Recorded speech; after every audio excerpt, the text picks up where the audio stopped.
Madame, voulez-vous que je vous parle net? De vos façons d'agir, je suis mal satisfait. Qu'entre elles, dans mon cœur, trop de billes s'assemblent. Et je sens qu'il faudra que nous rompions ensemble. Oui, je vous tromperai de parler autrement. Tôt ou tard, nous romprons indubitablement. Et je vous promettrai 1000 fois le contraire, que je ne serai pas en pouvoir de le faire. C'est pour me quereller donc, à ce que je vois, que vous avez voulu me ramener chez moi? Je ne querelle point. Mais votre humeur, madame, ouvre au premier venu trop d'accès dans votre âme. Vous avez trop d'amants qu'on va vous obséder, et mon cœur, de cela ne peut s'accommoder. Des amants que je fais, me rendez-vous coupable? Puis-je empêcher les gens de me trouver aimable? Et lorsque, pour me voir, ils font de doux efforts, dois-je prendre un bâton pour les mettre dehors? Non! Ce n'est pas madame un bâton qu'il faut prendre, mais un cœur à leur vœu moins facile et moins tendre. Je sais que vos apparts vous suivent en tout lieu, mais votre accueil retient ce qu'attirent vos yeux, et sa douceur offerte à qui vous rend les âmes achève sur les cœurs l'ouvrage de vos charmes. Le trop brillant espoir que vous leur présentez attache autour de vous leur assiduité, et votre complaisance un peu moins étendue, de tant de soupirants chasserait la cohue.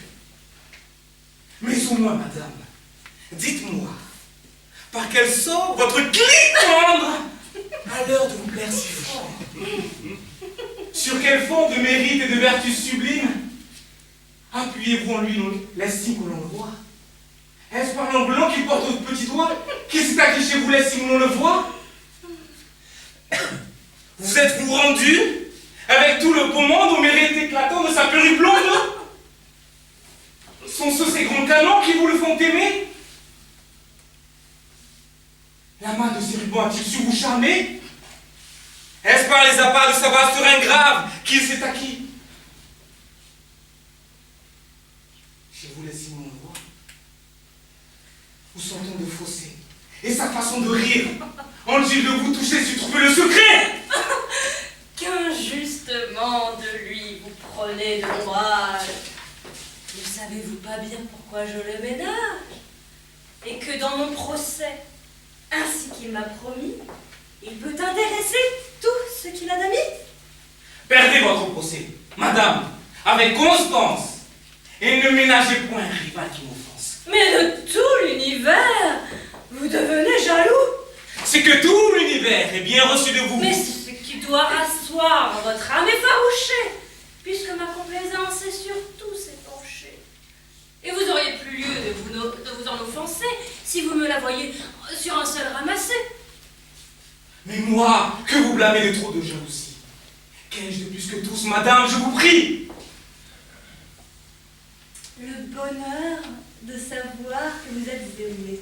Et quel lieu de le croire, à mon cœur enflammé. Je pense qu'ayant pris le soin de vous le dire, un aveu de la sorte a de quoi vous suffire.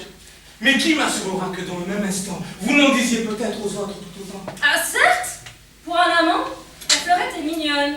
Et vous me traitez là de gentille personne?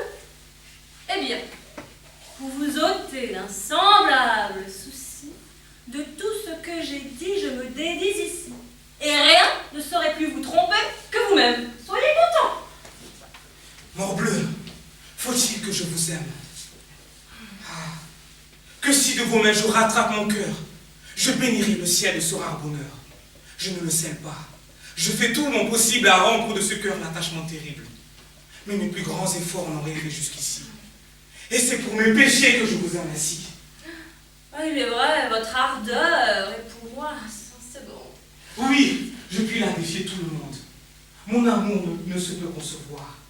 Et personne n'a, madame, jamais aimé comme je fais. Ah, en effet, La méthode en est toute nouvelle, car vous aimez les gens pour leur faire querelle.